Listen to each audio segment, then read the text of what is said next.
ಶ್ರೀರಾಮ ನಿಮ್ಮ ಆಸ್ತಿ ಅಲ್ಲಯ್ಯ, ನಾವು ಕೂಡ ಶ್ರೀರಾಮನ ಪೂಜೆ ಈಗ ಜೈ ಶ್ರೀರಾಮ್, ಜೈ ಜೈ ಶ್ರೀರಾಮ್. ಈಗ ಶ್ರೀರಾಮ ಅಂತ ಕೂರೆ ರಾಷ್ಟ್ರ ಧ್ವಜ ನ್ಯಾಷನಲ್ ಫ್ಲಾಗ್ ನ ಹಿಂಗೆಲ್ಲ ಇಟ್ಕೊಂಡು ಈಗ ಯಾರಿಗೂ ಹೇಳಕ್ ಆಗಲ್ಲ. ಇಲ್ಲಿ ಎಲ್ಲ ಬುದ್ಧಿವಂತರೇ ಬಂದಿರೋರು, ಎಲ್ಲ ಬುದ್ಧಿವಂತರೇ.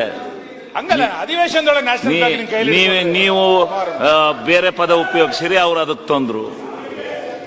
ನೀವು ಹಿಂಗ್ ಸಮರ್ಥನೆ ಮಾಡ್ಕೊಂಡ್ರೆ ಸಮರ್ಥನಲ್ಲ ಕೂತ್ಕೊಂಡು ಅದನ್ನ ಹೇಳಿದ್ರೆ ಬೇರೆ ಎಲ್ಲದು ಸರಿ ಅಲ್ಲ. ಸರಿ, ಈಗ ಇಡ್ರಿ ರಾಷ್ಟ್ರ ಧ್ವಜ, ಇದು ಬೇಡ, ಒಳ್ಳೇದಲ್ಲ ಅದು. ಅಲ್ಲ ಅದನ್ನ ಮುದುಡಿ ಮಾಡಿ ಅದು ಬಿಡಿ ಬಿಡಿ, ತೆಗೆದಿಡಿ ಇವರೇ, ತೆಗೆದಿಡಿ ತೆಗೆದಿಡಿ ತೆಗೆದಿಡಿ. ಅಲ್ಲ ಮುದುಡಿ ಮಾಡಿದ್ರಲ್ಲ ಮಾಡ್ತಾರೆ. ಈಗ ಸುಮ್ಮನೆ ಸದನ ವೇಸ್ಟ್ ಮಾಡಬೇಡಿ, ದಯವಿಟ್ಟು ಕೂತ್ಕೊಳ್ಳಿ. ಎಲ್ಲ ಸದನ ಪ್ರಾರಂಭ ಆಗಲಿ.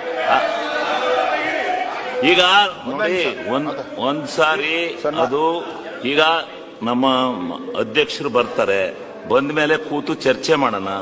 ಈಗ ಸದನ ನಡೆಯಕ್ ಬಿಡಿ, ಚರ್ಚೆ ಮಾಡೋಣಂತೆ. ನೋಡಿ, ಅಧ್ಯಕ್ಷರು ಬರ್ಲಿ. ನಾವು ಅಧ್ಯಕ್ಷರಾದ್ರೂ ನಾವು ಈಗ ತಾತ್ಕಾಲಿಕವಾಗಿ ಕೂತಿರೋಂಥದ್ದು. ದಯಮಾಡಿ ಅವಕಾಶ ಕೊಡಿ.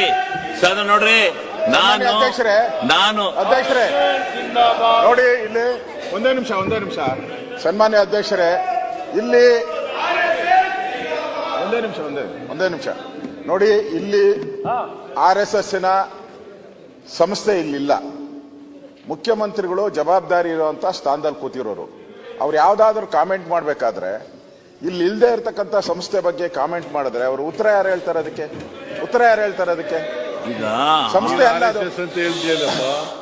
ಅದನ್ನ ನಾವು ಅದನ್ನೇ ಹೇಳಿದ್ರಿ. ಈಗ ಅಲ್ಲೇ ನಾವು ಅವ್ರನ್ನ, ನಾನು ಅವಾಗ ಹೇಳಿದ್ನಲ್ಲ, ನಾವು ಪಾಕಿಸ್ತಾನ ಬಗ್ಗೆ ಮಾತಾಡಿದ್ರೆ ಅವ್ರು ಸುಮ್ಮನೆ ಇರ್ತಾರೆ. ಅವರು ನೋಡಿ, ಇಲ್ಲಿಂದೇ ಇರ್ತಕ್ಕಂಥ ಸಂಸ್ಥೆ ಬಗ್ಗೆ ಮಾತಾಡುವಂತ ಅಧಿಕಾರ ಯಾರು ಕೊಟ್ರು ಅವ್ರಿಗೆ? ಯಾರು ಕೊಟ್ರು ಅಧಿಕಾರನ? ಮಾತಾಡ್ಲಿ, ಆಚೆ ಮಾತಾಡ್ಲಿ, ಹೋಗ ಆಚೆ, ಎಷ್ಟು ಬೇಕಾದ್ರೂ ಮಾತಾಡ್ಲಿ. ಆಚೆ ಕಡೆ ಶೆಲ್ಟರ್ ಆಗಿ ತಗೊಂತಾರೆ, ಆಚೆ ಮಾತಾಡ್ಲಿ, ಆಚೆ ಉತ್ತರ ಕೊಡ್ತಾರೆ. RSS ಉತ್ತರ ಕೊಡ್ಬೇಕಾ? ಉತ್ತರ ಕೊಡ್ತಾರೆ ಇವ್ರು. ಇಲ್ಲೇ ಯಾಕೆ ಮಾತಾಡ್ತಾರೆ? ಈ ಶೆಲ್ಟರ್ನ ಯಾಕೆ ತಗೊಂತಾ ಇದಾರೆ? ಸದನದ ಶೆಲ್ಟರ್ ತಗೊಂತಾ ಇದಾರೆ ಇವ್ರು ಅಷ್ಟೇ. ಏನ್ ಶೆಲ್ಟರ್? ಅದರಿಂದ ಏನ್ ಶೆಲ್ಟರ್ ಆಗುತ್ತೆ? ಮಾತಾಡ್ಲಿ, ಆಚೆ ಹೋಗಿ, ದಮ್ಮಿದ್ರೆ ಮಾತಾಡ್ಲಿ, ಆಚೆ ಹೋಗಿ. ಏನು ನನಗೆ ಕಂಡಂಗೆ ತಡೆದಪ್ಪ ಸ್ವಲ್ಪ. ನಾವು ಇಲ್ಲಿ ಕೂತು